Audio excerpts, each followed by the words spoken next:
A graça e a paz, irmãos, amigos, família, casa de Deus. Mais um dia, hoje o último dia da série Uma Missão Especial.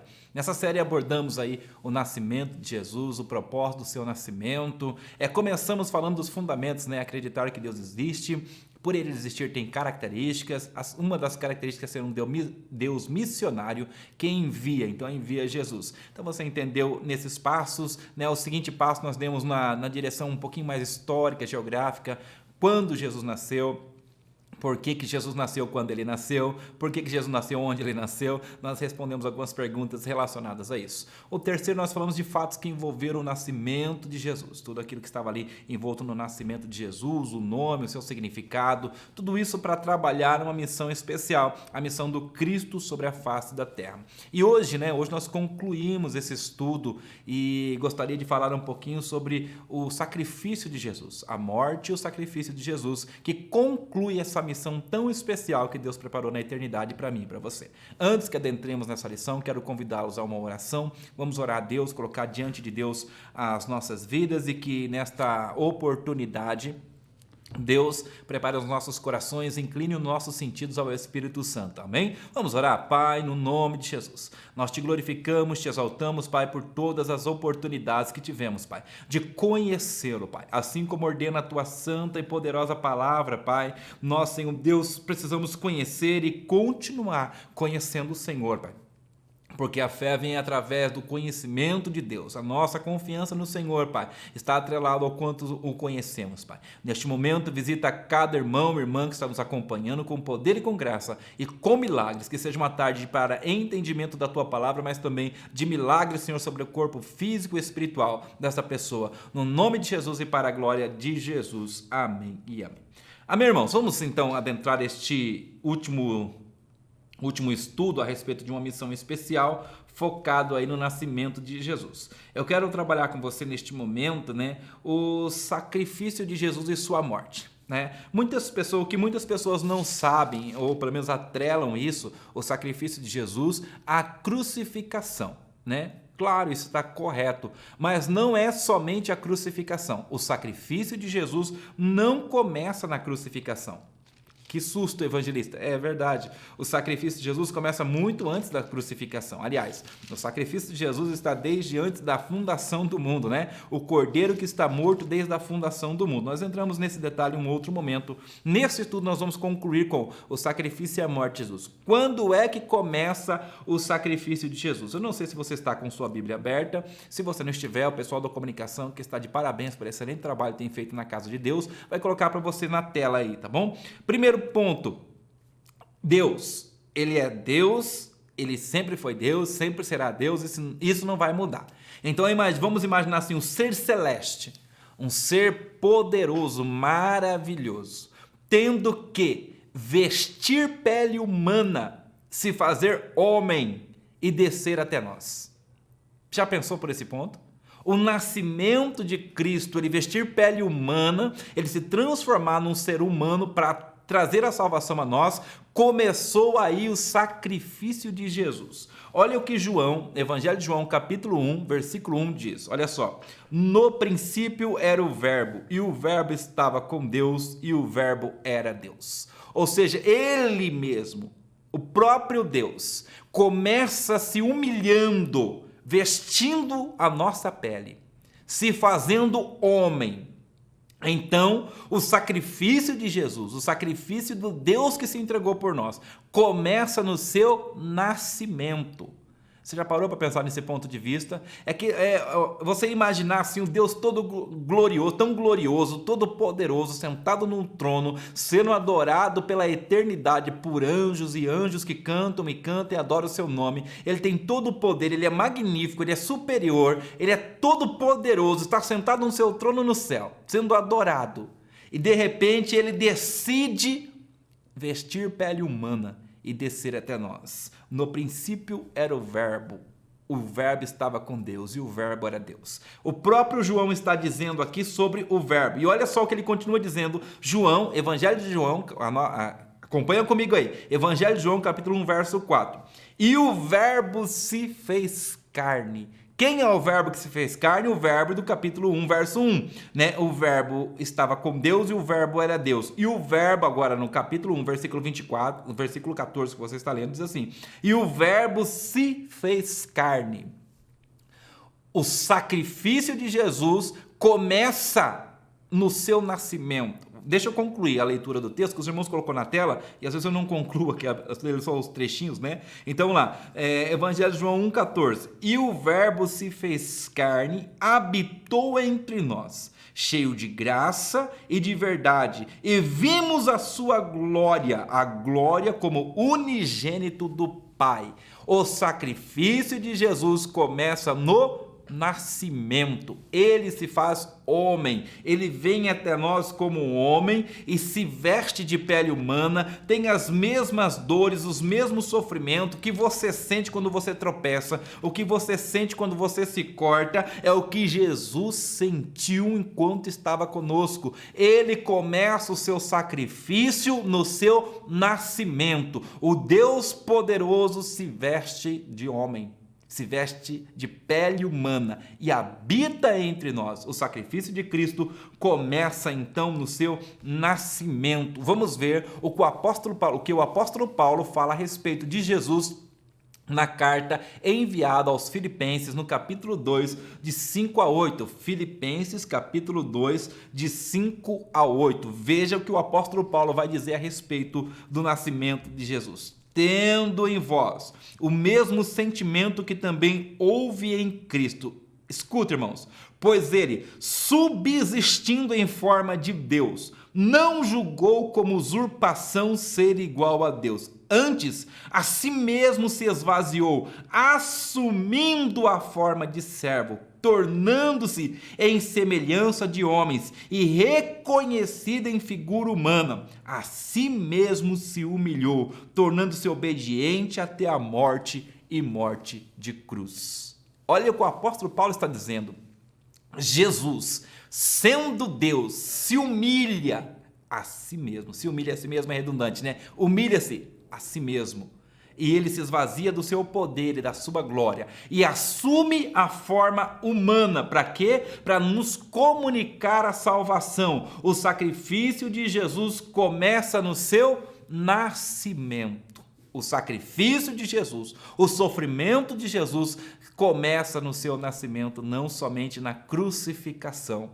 Você já parou para pensar nisso? Nesse período do estudo, nessa última fase do estudo, nós vamos falar sobre a morte e o sacrifício de Jesus. O sacrifício de Jesus começa no seu nascimento. O Deus que se vestiu de pele humana, esvaziou-se a si mesmo, assumiu a figura humana e foi obediente até a morte, se fez servo e foi obediente até a morte e morte de cruz.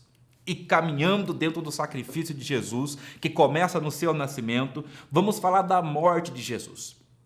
Quero trazer algumas coisas para você aqui nos textos bíblicos que você vai ficar impressionado a respeito da morte de Jesus. O que nós precisamos compreender a respeito da morte de Jesus é que ela está prevista, foi profetizada. A morte de Cristo está profetizada em toda a Bíblia Sagrada. Então, não há novidade nenhuma em falar sobre a morte de Jesus, que ele seria morto, não há novidade nenhuma, porque ele veio para isto. Como nós falamos no último estudo, ele foi ungido para isto. Cristo, ele tinha unção, Meshihá, sobre a vida dele para ser morto pelos nossos pecados. Mas vamos lá, vamos entender um pouquinho de coisas que talvez você não tenha parado para prestar atenção na morte de Jesus. Vamos ler aqui a prisão de Jesus, que está em Mateus capítulo 26, verso 50. Mateus 26, verso 50, que diz assim, olha só. Jesus, porém, lhe disse: amigo, para que vieste? Nisto, aproximou-se eles e deitaram as mãos em Jesus e o prenderam. Prenderam Jesus no Getsêmani à noite. Evangelista, o que tem de diferente, o que tem de errado na prisão de Jesus? Ele precisava ser preso para a sua condenação e morte. Amém, eu concordo com você. Agora preste atenção, por que prender Jesus de noite no jardim do Getsêmani, sendo que todos os dias Jesus estava com eles no templo? Por que prender Jesus daquele jeito? Por que prenderam Jesus na noite se Jesus estava durante o dia com eles? Se Jesus estava no templo, se Jesus estava por ali, Jesus estava sempre com eles. Jesus não era alguém que andava no oculto e escondido por cavernas, não. Jesus estava de maneira pública com eles, abençoando a vida deles. Por que prenderam Jesus de noite? Por que prenderam Jesus no Getsêmani à noite? Injustiça. Porque aqui começam os atos de injustiça. Eles poderiam ter indiciado Jesus segundo aquilo que eles acreditavam que Jesus estava cometendo como um crime e prenderiam Jesus durante o dia no templo na frente de todo mundo, mas por que não fizeram isso? Por que prenderam Jesus de noite no Getsêmani? Por causa da injustiça, porque não havia como condenar Jesus e nem acusar Jesus de nada. Jesus não transgrediu nenhum tipo de lei. Todas as vezes estão tentando pegar Jesus. Todas as vezes eles querem que Jesus caia em contradição. Eles levaram uma vez uma esfinge, eles levaram Jesus a uma pergunta na frente de todos, inclusive as autoridades romanas, e disseram: Jesus, é lícito pagar tributo a César? Jesus pede uma moeda ali e fala assim: de quem é essa figura? E eles, essa esfinge, e eles dizem: é de César. Então dá a César o que é de César e a Deus o que é de Deus. Jesus nunca cometeu delitos contra as autoridades romanas da época. Por que prender Jesus no Getsêmani à noite? Por quê? Começo da injustiça. Jesus veio para morrer por nós, mas a injustiça dos seres humanos foi cruel demais. Então, aqui no Mateus capítulo 26, verso 50, você vai acompanhar a injustiça que cometeram começando na sua prisão. Jesus, deixa eu dizer para você gravar, Jesus não precisava ser preso à noite num jardim às escondidas. Jesus não precisava. Jesus estava com eles todo o período, durante o dia, nos templos, lugares públicos, e eles não quiseram prender Jesus nesse momento. Por quê? Porque não havia como condenar Jesus de nada, não havia como condenar Jesus, e eles então fazem isso na calada da noite. Vamos lá, Mateus capítulo 26, verso 59, vamos continuar aqui na morte de Jesus. Mateus capítulo 26, verso 59, olha só: ora, os principais sacerdotes do Sinédrio procuravam algum testemunho falso contra Jesus, a fim de condenarem à morte. Eles procuravam testemunho o quê? Falso. Está aqui no texto. Ó. Ora, os principais sacerdotes de todo o Sinédrio procurava algum testemunho falso para condenar Jesus. Eles arrumaram várias testemunhas ali para dizerem mentiras a respeito de Jesus. Preste atenção, irmãos, em tudo errado que está acontecendo. Está acontecendo tudo errado aqui. Eles estão fazendo tudo errado para condenar Jesus. Eles prendem Jesus à noite no Getsêmani, sendo que não precisava. Eles levam Jesus para o Sinédrio. O Sinédrio era um estilo de um tribunal religioso. Sinédrio era como se fosse um tribunal religioso, onde as pessoas eram julgadas por crimes culturais e religiosos da época. Então eles levam Jesus até o Sinédrio à noite, na madrugada, onde o Sinédrio não estava funcionando, onde não estavam as pessoas que deveriam estar ali para ouvirem as partes. Estava ali quem foi convidado pelos sacerdotes para condenar Jesus. Tudo errado. Jesus haveria de morrer por nós? Sim, era a profecia, mas a maneira como foi feito isso, tudo errado. Tudo errado. Eles prendem Jesus à noite, eles levam Jesus para o Sinédrio à noite para ser julgado por falsas testemunhas, por mentiras. Em nenhum momento Jesus voltou atrás, graças a Deus. Ele continua no seu propósito, ele continua ali para nos salvar. Tudo errado, irmãos. Prendem Jesus à noite, levam ele para o Sinédrio para ser julgado por falsas testemunhas. Sinédrio, tribunal religioso para lidar com situações cultural e religiosa da época. Levam Jesus para esse local para abrirem condenações a respeito de Jesus. Quando Jesus chega até ali, eles conseguem falsas testemunhas para dizer que Jesus blasfemou. Eles conseguem isso. Eles conseguiram um falso testemunho. Só que aí tem um outro problema. O Sinédrio não tinha poder para executar a pena capital. O sinédrio não conseguiria executar a pena capital. Então o que eles precisavam fazer? Eles precisavam de um tribunal mais, como que eu posso dizer, civil para condenar Jesus. Então eles vão caminhar Jesus para o pretório. Só que no pretório, que era um estilo de um tribunal civil, onde o governador estava no presente momento por ocasião da festa, estava lá Pilatos, eles precisavam de uma acusação de sedição para poder condenar Jesus. No tribunal religioso eles precisavam de alguma blasfêmia, eles precisavam de alguma coisa que Jesus ferisse a cultura e a religião da época. Então eles conseguiram isso com falsas testemunhas. Só que para exercer a pena capital, a morte, eles precisavam de uma acusação no âmbito civil ali da época que fosse acusado por sedição, ou seja, qualquer coisa que fosse contra o Império Romano, para que conseguisse a pena capital para Jesus. O tribunal religioso, o sinédrio, não tinha poder em suas mãos para condenar alguém à morte. Então eles precisavam arremeter Jesus para o pretório, para que o governo desse a sentença sobre Jesus de uma pena capital. Então tudo é uma montagem, tudo é uma farsa. As injustiças cometidas com Cristo foi uma grande farsa. Todo o seu julgamento foi uma grande farsa. Tudo que fizeram contra Jesus foi totalmente injusto contra Jesus. Ele morreria? Não estou dizendo nada contra isso. Ele teria que morrer por nós, porque ele nos ama e ele quis fazer assim. Mas por que tanta injustiça com Jesus?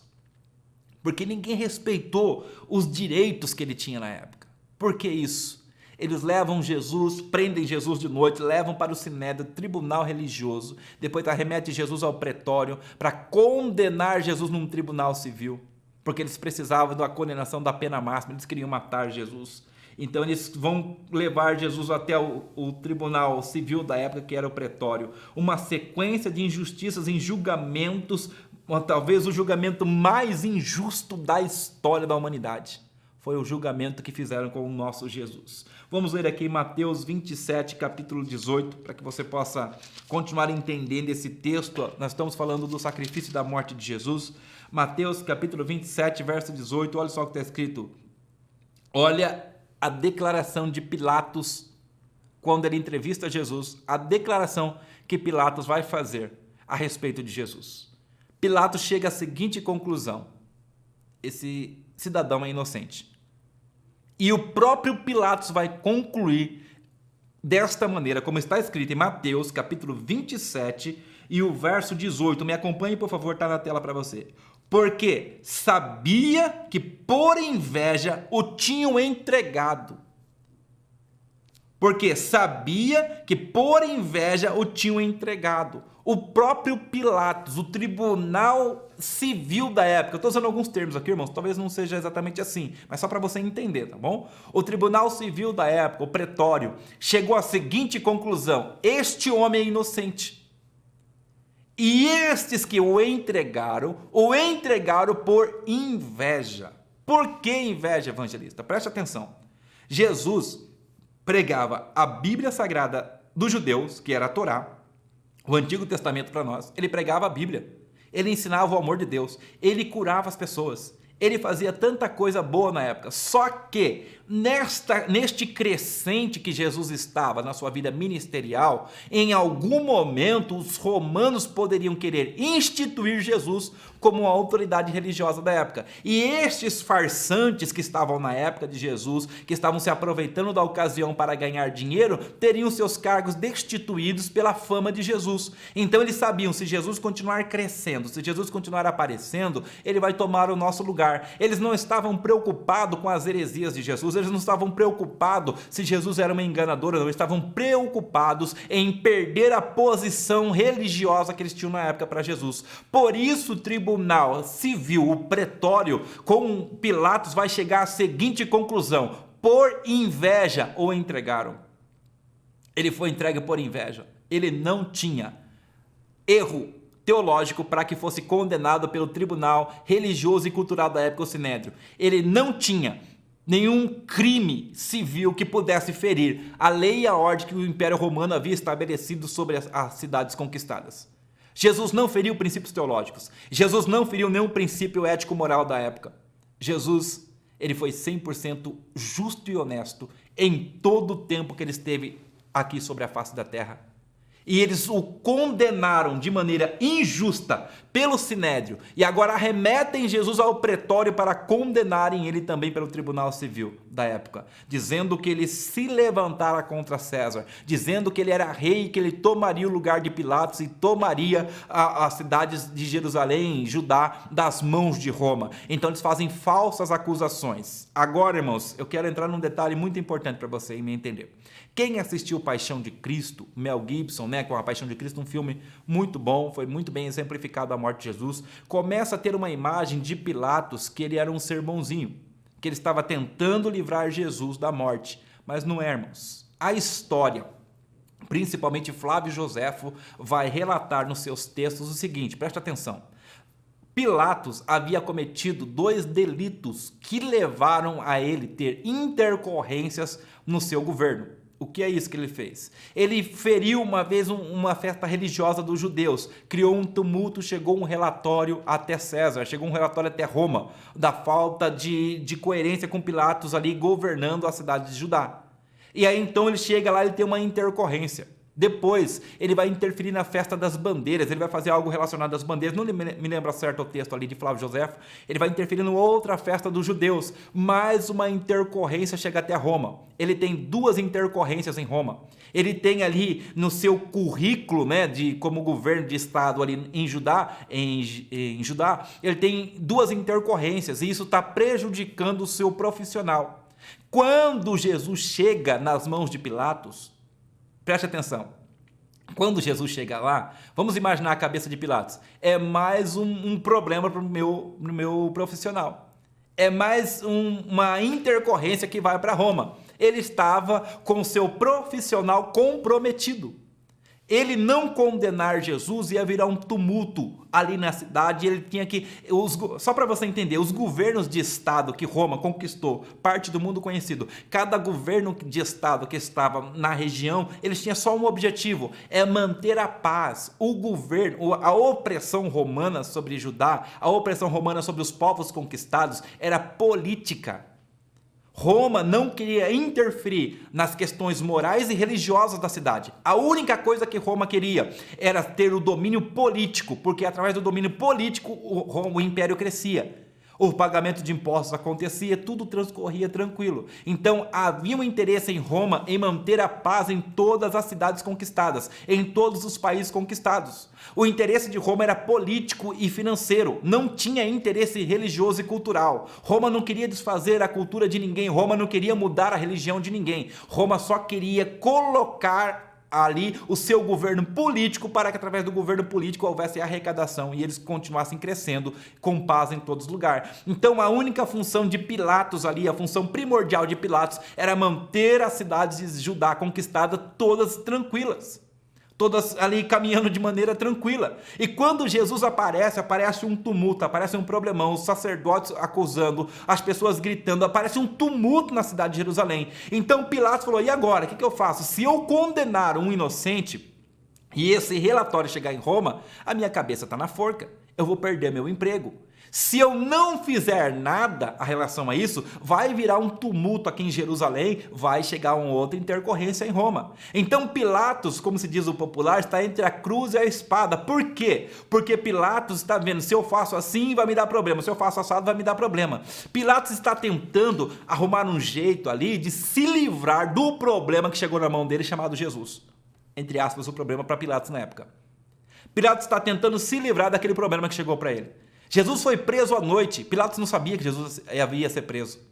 Aparece num dia festivo lá, aquele monte de gente, os sacerdotes exigindo a posição de Pilatos, acusando falsamente Jesus. E Pilatos chega à seguinte conclusão: ele só está aqui, Jesus só está aqui porque esses caras, os sacerdotes, estão com inveja dele. Por isso aqui no versículo 27, o verso 18, está escrito, porque sabia que por inveja havia entregado.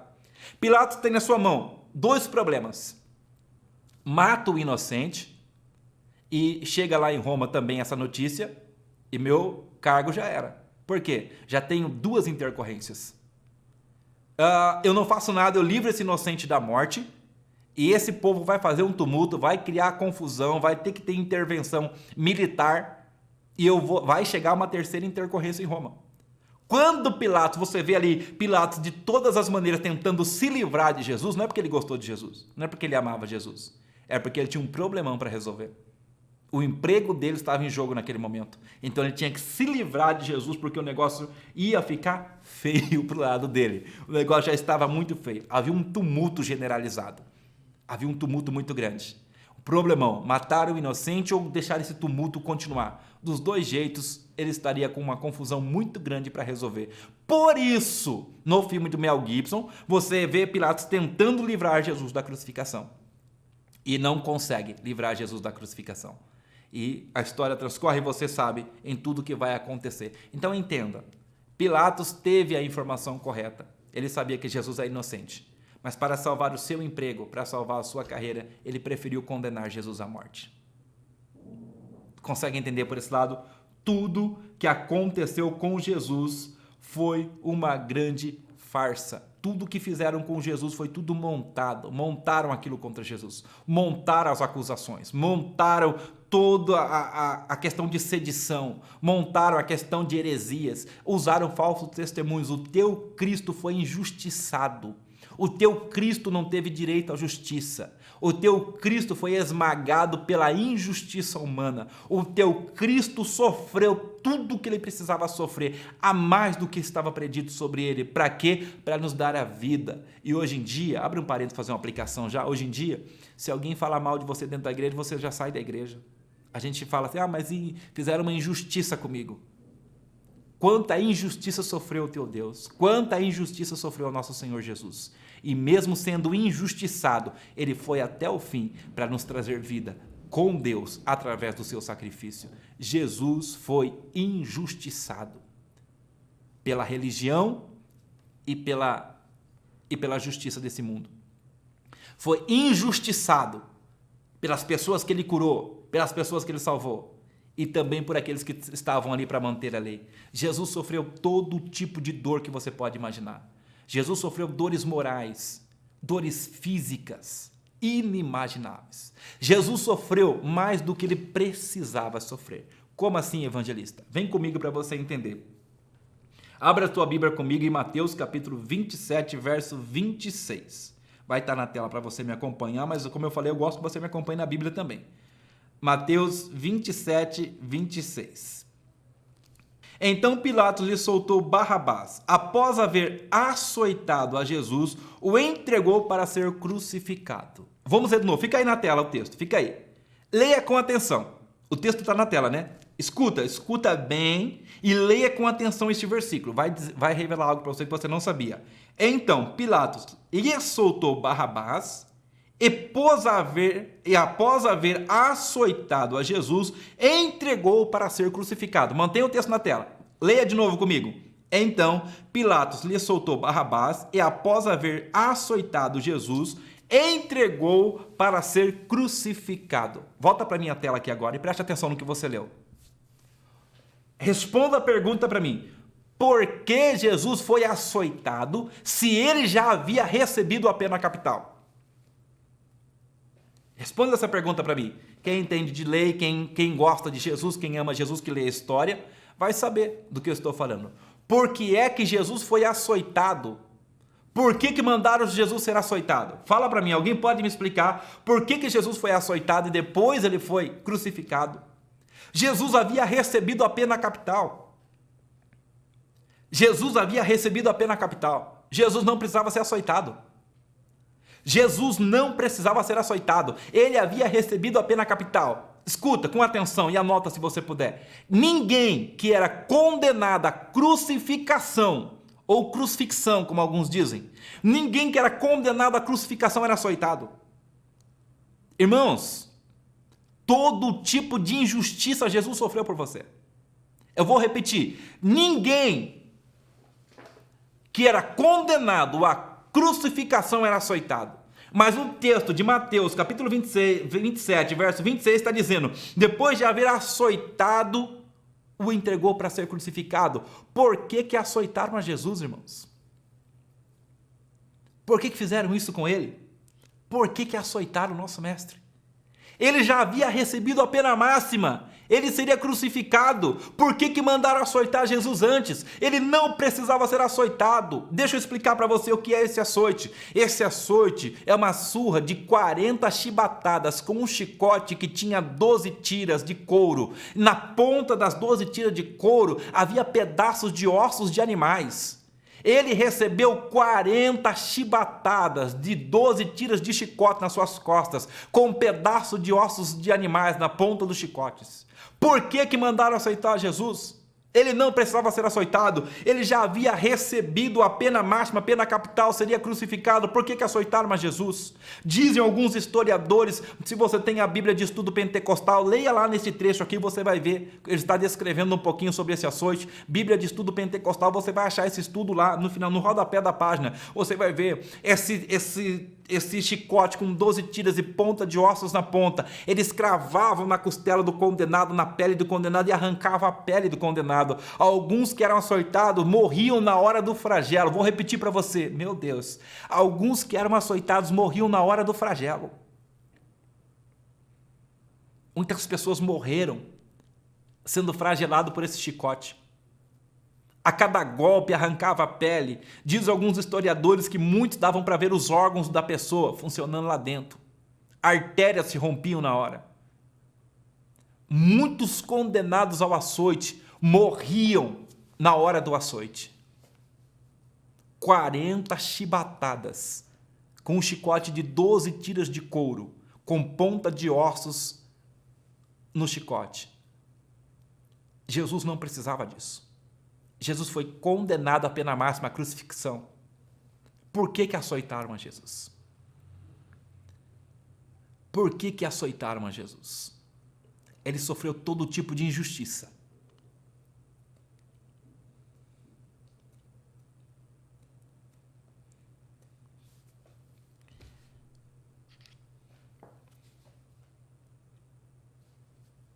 Ele sofreu todo tipo de injustiça por mim e por você.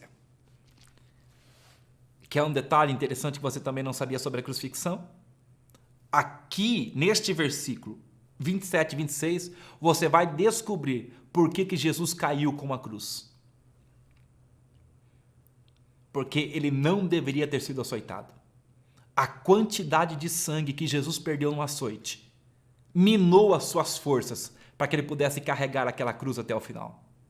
Por isso, você vai ver Jesus caindo no meio do caminho com a cruz, sendo ajudado por um certo Simão Cirineu, que aparece ali. Porque ele não estava em condições de carregar a cruz. Todo condenado à crucifixão ou crucifixação, todo condenado à crucifixão, ele não era açoitado. Mas aqui o texto diz que após haver açoitado, entregou para ser crucificado por nós, pelos romanos. Jesus não merecia isso. Jesus sofreu tudo que é todo tipo de injustiça para que eu e você tivéssemos vida com Deus e pudéssemos ir para o céu. Jesus nunca precisou disso, mas ele escolheu passar por isso. Ele escolheu ser injustiçado. Ele escolheu isso. Ele escolheu para nos trazer vida. Ele escolheu para dar-nos vida. Ele escolheu sofrer tudo isso por mim e por você. Ele foi crucificado pelos nossos pecados. Ele não precisava ter sido açoitado, mas mandaram açoitar Jesus. Toda ocasião de festa da Páscoa, soltava-se um prisioneiro. E Jesus coloca Pilatos aqui. Pilatos coloca Barrabás aqui, junto com Jesus para que o povo escolhesse. Barrabás era um homem que lutava contra o Império Romano. Ele era um zelote. Ele lutava pelos judeus, pelas causas físicas e materiais dos judeus. Era um revolucionário. Foi condenado por sedição, por se levantar contra o Império Romano. Quando colocam Jesus e Barrabás, o povo escolheu muito mais aquele que lutava pelos seus interesses pessoais do que pela justiça.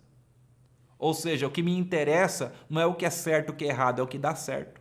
Barrabás é um revolucionário pego por sedição, matou os soldados romanos, mas lutava pelo império, lutava pela cidade de Judá. Então eles escolheram o que para eles era certo, do que o que era justo. Ah, mas por que escolheram Barrabás e não escolheram Jesus? Porque só tinha Barrabás? Não, se você prestou atenção na história, foi mais 2 crucificados com Cristo no mesmo dia, tinha outros 2. Mas eles colocam Barrabás, aquele que lutava contra o império por interesses pessoais dos judeus, e colocam Jesus, aquele que lutava contra as hostes malignas e pela salvação de todo mundo.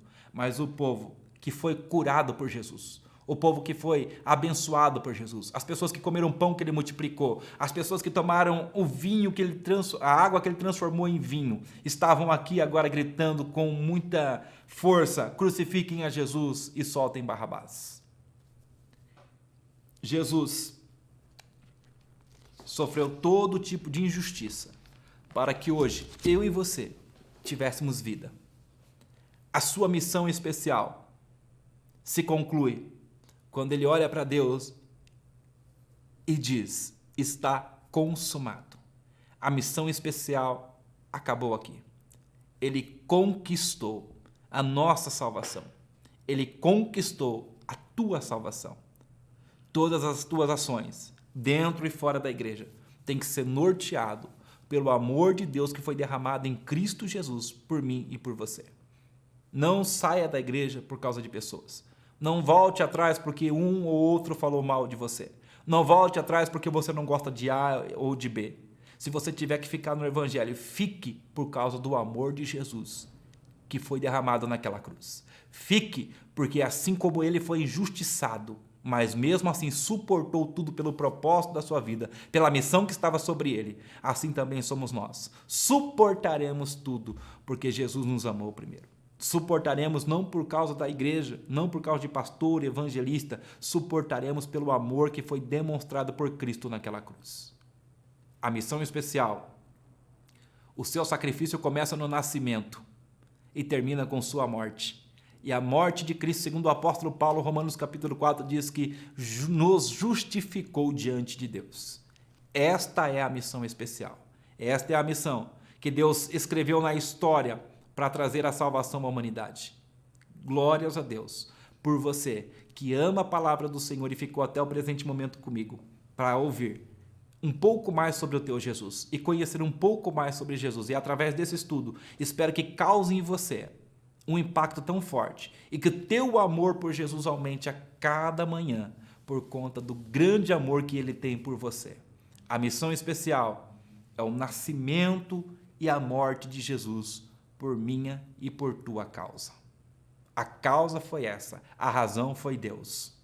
Vou te explicar. A causa fomos nós, a razão foi Deus. A razão da salvação é o amor de Deus. Que Deus abençoe a sua vida. Obrigado por nos acompanhar durante essas 4 sessões de estudo, esses 4 períodos. Espero que tenha agregado para você valores na sua alma. Espero que te abençoe rica e profundamente.